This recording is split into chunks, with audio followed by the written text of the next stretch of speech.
Hello, જય માતાજી, જય શ્રી કૃષ્ણ। આજની કહાની શરૂ કરીએ પહેલાં વિડીયો ગમે તો લાઇક અને શેર કરી દેજો અને ચેનલ પર જો નવા હોય તો ચેનલને સબસ્ક્રાઈબ કરી દેજો। તો ચલો શરૂ કરીએ આજની કથા। રાજા પરીક્ષિત અને કલયુગ કથા। પરીક્ષિતજી મહારાજ અર્જુનના પૌત્ર અને પરાક્રમી અભિમન્યુના પુત્ર છે। પાંડવો સ્વર્ગમાં ગયા પછી રાજા પરીક્ષિતે ઋષિમુનિઓની આજ્ઞા અનુસાર ધાર્મિક રીતે શાસન કરવાનું શરૂ કર્યું। તેમના જન્મ સમયે જ્યોતિષીઓ દ્વારા વર્ણવેલ તમામ ગુણો તેમનામાં હાજર હતા। તેના લગ્ન રાજા ઉત્તરની પુત્રી ઈરાવતી સાથે થયા હતા। તેમનાથી તેમને 4 પુત્રો જન્મે જય વગેરે થયા। આ રીતે તે તમામ ઐશ્વર્યનો આનંદ માણી રહ્યો હતો। આચાર્ય કૃપાને પોતાના ગુરુ બનાવીને તેમણે જાહ્નવીના કિનારે 3 અશ્વમેઘ યજ્ઞો કર્યા। તે યજ્ઞોમાં બ્રાહ્મણોને અપાર સંપત્તિ દાનમાં આપી દિગ્વિજય માટે રવાના થયા। પરીક્ષિત દિગ્વિજય કરતાં કરતાં સરસ્વતી નદીના કિનારે પહોંચ્યા। ત્યાં રાજાએ એક બળદ અને ગાયને પુરુષ ભાષામાં વાત કરતા સાંભળ્યા। બળદ માત્ર એક પર ઊભો હતો, જ્યારે ગાયની હાલત નાજુક હતી અને તેની આંખોમાં આંસુ હતા। આ બળદ સાચો ધર્મ છે અને ગાય પૃથ્વી માતા છે। બળદ માત્ર એક પગ પર ઊભો છે, જે સાચું છે। બળદના 3 પગ દયા, સંયમ અને પવિત્રતા છે। બળદ ફક્ત એક પગ પર ઊભો છે। કળિયુગમાં કોઈ દયા નહીં, કોઈ તપસ્યા નહીં, કોઈ શુદ્ધતા નહીં, ફક્ત સત્યનો જ વિજય થશે। બળદ ગાયને પૂછે છે, હે પૃથ્વી દેવી, તમારો ચહેરો કેમ ગંદો થઈ રહ્યો છે? તમને શું ચિંતા છે? શું તમે મારી ચિંતા નથી કરતા કે હવે મારો એક જ પગ બચ્યો છે કે હવે શુદ્ધો તમારા પર રાજ કરશે, તેની તમને ચિંતા હશે। પૃથ્વીએ કહ્યું, હે ધર્મ, બધું જાણીને પણ તમે મને મારા દુઃખનું કારણ પૂછો છો?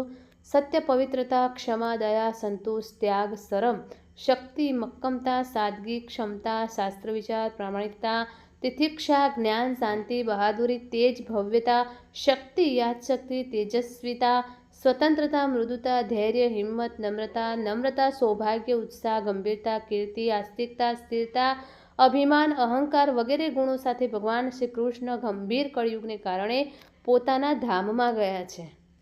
મને તમારા માટે તેમજ તમામ દેવતાઓ, પૂર્વજો, ઋષિઓ, સાધુઓ, સંન્યાસીઓ વગેરે માટે ખૂબ જ દુઃખ છે। ભગવાન શ્રી કૃષ્ણના ચરણોમાં કમળ, વજ્ર, અંકુશ, ધ્વજા વગેરે ચિહ્નો બિરાજમાન છે, જેની સેવા લક્ષ્મીજી કરે છે અને તે ચરણ મારા પર પડતા હતા, જેના કારણે હું ભાગ્યશાળી હતો। હવે મારું નસીબ ખતમ થઈ ગયું છે। જ્યારે ધર્મ અને પૃથ્વી એકબીજા સાથે વાત કરી રહ્યા હતા, ત્યારે એક કાળી આંખોવાળો વ્યક્તિ આવ્યો અને ગાયને લાત મારી અને બળદને લાકડી વડે માર્યો। મહારાજ પરીક્ષિતે ધનુષ્ય ઊંચું કર્યું અને વાદળની જેમ મોટા અવાજે પોકાર કર્યો, હે દુષ્ટ, પાપી, નરાધમ, તમે કોણ છો? તે આ નિર્દોષ ગાયો અને બળદોને કેમ સતાવે છે? તમે એક મહાન ગુનેગાર છો। તમારું મૃત્યુ એ તમારા ઉલ્લંઘનની યોગ્ય સજા છે। હું તને જીવતો નહીં છોડું।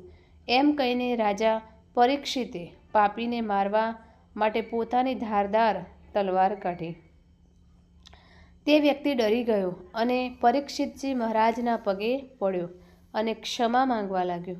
તેણે કહ્યું કે હું કલયુગ છું। શ્રી કૃષ્ણના ગયા પછી હવે દ્વાપર યુગનો અંત આવ્યો છે અને કલયુગનું આગમન થયું છે। હવે મારું રાજ્ય થશે।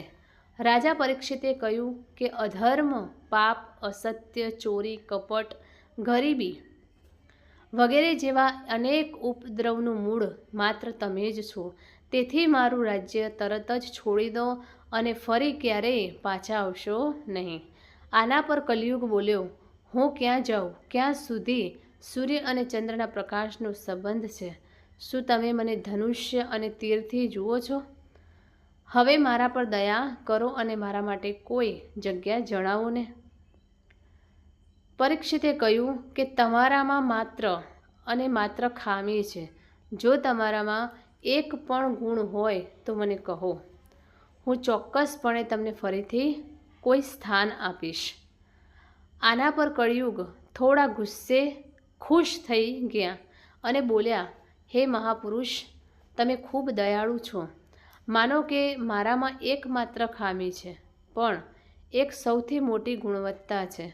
કળિયુગમાં ભગવાનના નામ, હરિના નામથી જ મોક્ષ શક્ય છે. ભગવાનની પ્રાપ્તિ માટે કોઈ લાંબા અને વિસ્તૃત યજ્ઞ, હવન, પૂજા અને અનુષ્ઠાનની જરૂર રહેશે નહીં. જાણે રામચરિત માનસની આ ચોકડી અહીં સાર્થક થઈ રહી છે. કળિયુગ માત્ર નામ આધાર, સુમીર નર ઉત્તરહી પરા. કળિયુગમાં આ વાત કહીને રાજા પરીક્ષિત વિચારમાં પડી ગયા. ફરી વિચાર કરીને તેણે કહ્યું, હે કળિયુગ, દૂત, જુગાર, મદ્યપાન, દારૂ, વ્યભિચાર, વેશ્યાલય અને હિંસા, કતલખાના એ 4 સ્થાનો છે જ્યાં અસત્ય વસ્તુ, કામ અને ક્રોધ રહે છે. હું તમને આ 4 સ્થળોએ રહેવાની સ્વતંત્રતા આપું છું. જો કોઈ વ્યક્તિ પોતાનું ભલું ઈચ્છે છે તો આ 4થી દૂર રહેવું જોઈએ. કળિયુગે રાજાનો ખૂબ આભાર માન્યો અને કહ્યું, હે રાજા, તમે તમારી મરજીથી 4 સ્થાનો આપ્યા છે. હું તમારી પાસે એક જગ્યાએ માગું છું. કૃપા કરીને મને આપો. કૃપા કરીને મને સોનામાં પણ સ્થાન આપો. પછી પરીક્ષિતજી મહારાજે તેમને સુવર્ણમાં પણ સ્થાન આપ્યું. ગુરુદેવ કહે છે કે સોનાનો અર્થ એ નથી કે તમે જે સોનું પહેરો છો તેમાં કળિયુગ છે, કારણ કે ભગવાન શ્રી કૃષ્ણએ પોતે કહ્યું છે કે ધાતુઓમાં સોનું મારું સ્વરૂપ છે. કહેવાનું તાત્પર્ય એ છે કે અનૈતિક, ખોટા માર્ગ, હિંસા અને સોનું જે પણ પૈસામાંથી આવે છે તેમાં કળિયુગનો વાસ છે.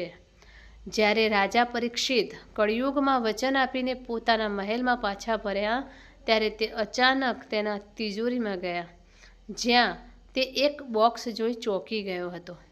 જ્યારે તેણે બોક્સ ખોલ્યું ત્યારે તેણે તેમાં એક ચમકતો સોનાનો મુગટ જોયો. આવો સુંદર મુગટ જોઈને રાજાની આંખો અંધ થઈ ગઈ અને તે મુગટ પોતાના માથા પર મૂક્યો. રાજા પરીક્ષિતે તે મુગટ પોતાના માથા પર મૂક્યો. તે મુગટ પાંડવો જરાસંઘને મારીને લાવીને તિજોરીમાં જમા કરાવ્યો. પાંડવોમાંથી કોઈએ તે પહેર્યો ન હતો. કળિયુગના પ્રભાવથી રાજા પરીક્ષિતે પોતાના માથા પર મુગટ પહેરાવ્યો હતો, કારણ કે કળિયુગને સોનામાં સ્થાન આપવામાં આવ્યું છે.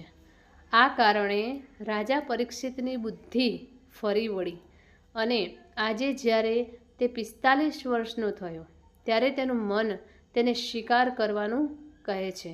પરીક્ષિતજી મહારાજે ધનુષ્ય અને બાણ ઊભા કર્યા અને જંગલમાં શિકાર કરવા ગયા. આજ સુધી તેઓએ ક્યારેય શિકાર વિશે વિચાર્યું નથી, પરંતુ આજે તેઓએ વિચાર્યું કે છે જંગલમાં શિકાર કરતાં તેઓ ઘણા આગળ નીકળી ગયા. તેમનો લશ્કરી સમુદાય ઘણો પાછળ રહ્યો. લાંબુ ચાલ્યા પછી તેઓ તરસ્યા. દૂર તેઓએ એક ઝૂંપડું જોયું જેમાં એક સંત સમીક ઋષિજી આંખ બંધ કરીને ભગવાનનું ધ્યાન કરી રહ્યા હતા. તેને લાગ્યું કે આ સંત દોડ કરી રહ્યા છે, રમી રહ્યા છે. તેણે સંત પાસે પાણી માંગ્યું, પરંતુ સંતની સમાધિ વાસ્તવિક હતી. જ્યારે સંતે તેને પાણી ન આપ્યું ત્યારે તે ગુસ્સે થયો. ત્યાં એક મૃત સાપ પડ્યો હતો. તેણે સાપને ઉપાડ્યો અને સંતના ગળામાં મૂક્યો. આ રીતે તે સંતનું અપમાન કરીને તેના મહેલમાં ગયો. સમીક ઋષિ ધ્યાનમાં લીન હતા. રાજાએ તેની સાથે શું કર્યું તે તો તે જાણી શકતો ન હતો, પરંતુ જ્યારે તેમના પુત્ર રીંગી ઋષિને આ વાતની જાણ થઈ તો તે રાજા પરીક્ષિત પર ખૂબ ગુસ્સે થયો. ઋષિ રીંગીએ વિચાર્યું કે જો આ રાજા જીવતો રહેશે તો તે બ્રાહ્મણોનું આ જ રીતે અપમાન કરતો રહેશે. આ રીતે વિચારીને તે ઋષિ કુમારે પોતાની અંજુલીમાં કમંડળમાંથી જળ લઈને મંત્રોચ્ચાર સાથે આમંત્રિત કરીને રાજા પરીક્ષિતને શ્રાપ આપ્યો. કે આજથી 7મા દિવસે તક્ષક સાપ તમને કરડશે. દરી નાગ ઋષિના ગળામાં નૃપાથી શું પાપ થયા છે? હું તો હોનહાર રીંગી દિનહો શાપ. જ્યારે સમીક ઋષિ સમાધિમાંથી ઉઠ્યા ત્યારે તેમના પુત્ર શૃંગીએ પિતાને બધી વાત કહી. ઋષિએ કહ્યું કે દીકરા, તે આ સારું નથી કર્યું. તે રાજા છે અને રાજામાં ભલે રજો ગુણ હોય, પણ તમે તો સંતના પુત્ર છો. કેમ ગુસ્સે થયા? જેને તમે શાપ આપ્યો, કળિયુગની અસરથી તે રાજાએ ગુસ્સે થઈને સાપને ફેંકી દીધો. રાજાએ જાણી જોઈને એવું નથી કર્યું. સંતે કહ્યું, દીકરા, હવે શ્રાપ પાછો નહીં આવે. તમે રાજા પાસે જાઓ અને જાણ કરો કે 7મા દિવસે તમારું મૃત્યુ થશે. પોતાના પુત્રના આ ગુનાથી સમીક ઋષિએ ખૂબ જ પસ્તાવો થયો. જ્યારે પરીક્ષિત મહારાજ તેમના મહેલમાં પહોંચ્યા અને સોનાનો મુગટ ઉતારી લાવ્યો ત્યારે કલિયુગની અસર સમાપ્ત થઈ ગઈ. હવે પરીક્ષિતજી મહારાજ વિચારી રહ્યા છે કે મેં શું કર્યું. એક સંતે એક બ્રાહ્મણ એક ઋષિના ગળામાં સાપ મૂક્યો. મેં બહુ મોટું પાપ કર્યું છે. ખૂબ જ દુઃખી થઈ રહ્યા છીએ. તે જ સમયે સમીક ઋષિ દ્વારા મોકલેલ ગૌરમુખ નામનો શિષ્ય આવ્યો અને તેને કહ્યું કે ઋષિકુમારે તમને શ્રાપ આપ્યો છે કે આજથી 7મા દિવસે તક્ષક સાપ તમને ડંખ મારશે. રાજા પરીક્ષિતે શિષ્યને પ્રસન્ન કર્યા અને કહ્યું, મુનિકુમારે સાપ આપીને મારા પર મોટો ઉપકાર કર્યો છે. હું પણ ઈચ્છું છું કે મારા જેવા પાપીને મારા પાપની સજા મળે. મહેરબાની કરીને મારો સંદેશ ઋષિકુમારને જણાવો કે તેમની દયા બદલ હું તેમનો અત્યંત આભારી છું. તે શિષ્યને યોગ્ય માન આપી અને માફી માગીને રાજા પરીક્ષિત ત્યાંથી ચાલ્યા ગયા. હવે પરીક્ષિતજી મહારાજે તરત જ તેમના પુત્રો જનમેજય વગેરેને બોલાવ્યા અને રાજકાજનો ભાર તેમને સોંપી દીધો અને પોતે બધું છોડીને માત્ર લંગોટીમાં જ રહી ગયો છે અને પ્રતિજ્ઞા લીધી કે હવે આ જીવન ભગવાનની ભક્તિમાં વિતાવીશું. આજ સુધી મેં ભગવાનને યાદ કર્યા નથી, પણ મારે હવે આ દુનિયામાં રહેવું નથી. ટુકડી હતી. પરીક્ષિતજી મહારાજ ગંગા નદીના કિનારે પધાર્યા છે, જ્યાં અત્રિ, વશિષ્ઠ, ચ્યવન, અરિષ્ટ, નેમિ, શરદ્વાન, પરાશર, અંગિરા, ભૃગુ, પરશુરામ, વિશ્વામિત્ર, ઇન્દ્રમદ, ઉત્યા, મેઘાતિથિ, દેવલ, મૈત્રેય, પીપ્પલાદ, ગૌતમ, ભારદ્વાજ, અરવ, કંડવ, અગસ્ત્ય, નારદ અને નારદ વગેરે દેવર્ષિ પહેલેથી જ તેમના શિષ્યો સાથે બેઠા છે. રાજા પરીક્ષિતે તેઓને યોગ્ય આતિથ્ય આપ્યું, તેમને આસન આપ્યું, તેમના ચરણોમાં પૂજન કર્યું અને કહ્યું, તમારા જેવા ઋષિ મુનિઓના દર્શન થયા એ મારું સૌભાગ્ય છે. મેં સત્તાના મસ્તકમાં કચડાઈને સૌથી તેજસ્વી બ્રાહ્મણ સામે ગુનો કર્યો છે, છતાં તમે લોકો મને દર્શન આપવા અહીં આવવાની તસ્દી લીધી. આ તમારી મહાનતા છે. હું મારા જીવનના બાકીના 7 દિવસો જ્ઞાન અને ભગવાનની ભક્તિની શોધમાં વાપરવા ઈચ્છું છું. તેથી હું તમને બધાને વિનંતી કરું છું કે મને એવો સરળ માર્ગ જણાવો કે જેના પર હું ભગવાન સુધી પહોંચી શકું. પરીક્ષિતજી મહારાજ પૂછે છે કે જેનું મૃત્યુ નજીક છે તેણે શું કરવું જોઈએ. તે જ સમયે ઋષિ વ્યાસના પુત્ર જન્મ અને મૃત્યુને રહિત પરમ જ્ઞાની શ્રી સુખદેવજી ત્યાં પધાર્યા. રાજા પરીક્ષિત સહિત તમામ ઋષિઓ તેમના સન્માનમાં ઊભા થયા અને તેમને પ્રણામ કર્યા. ત્યાર પછી શ્રી સુખદેવજીની અર્ધ્ય, પદ અને માળા વગેરેથી સૂર્ય જેવા તેજસ્વીની પૂજા કરી અને તેમને બેસવા માટે આસન આપ્યું. તે બેઠા પછી બીજા ઋષિઓ પણ પોતાની આસન પર બેઠા.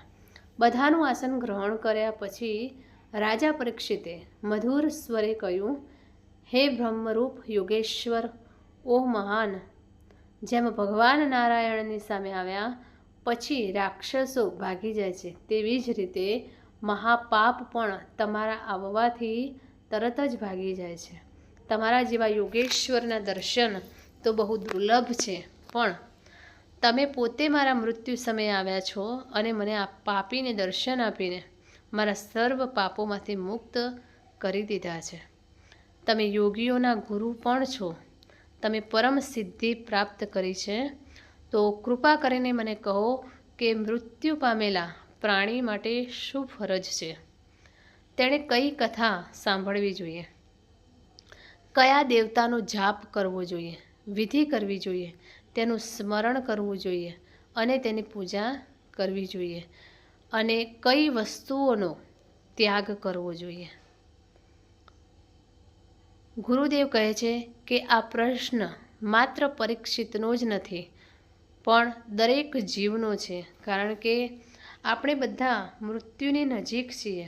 આપણે ગમે ત્યારે મરી શકીએ છીએ. રાજાને 7 દિવસનો સમય પણ મળી ગયો, પરંતુ આપણે કયા દિવસે મૃત્યુ પામશું તે પણ ખબર નથી. તો જવાબમાં ગુરુદેવ કહે છે કે આયુષ્ય માત્ર 7 દિવસનું છે ભાઈ, સોમવારથી રવિવાર સુધી, અને આ 7 દિવસોમાં એક દિવસ આપણો દિવસ પણ નિશ્ચિત છે. માટે દરરોજ ભગવાનનું સ્મરણ કરો, કીર્તન કરો અને ભજન કરો. આમ સુખદેવજી મહારાજે પરીક્ષિતને શ્રીમદ ભાગવત કથાનો રસ પીવડાવ્યો અને તેમને મોક્ષ મળ્યો. ભગવાનના લોકો મળી આવ્યા છે. તો મિત્રો, આ કહાની અને આ કથા તમને કેવી લાગી તે કોમેન્ટ કરીને જરૂર જણાવશો. અને વિડીયો પસંદ આવ્યો હોય તો લાઈક અને શેર કરજો, તથા ચેનલ ઉપર જો તમે નવા હોય તો ચેનલને સબસ્ક્રાઈબ કરી દેજો. ફરીથી મળીશું આવા જ એક નવા વિડીયો સાથે, નવી વાર્તા સાથે. ત્યાં સુધી નમસ્તે, જય માતાજી, જય શ્રી કૃષ્ણ, હર હર મહાદેવ. Thanks for watching.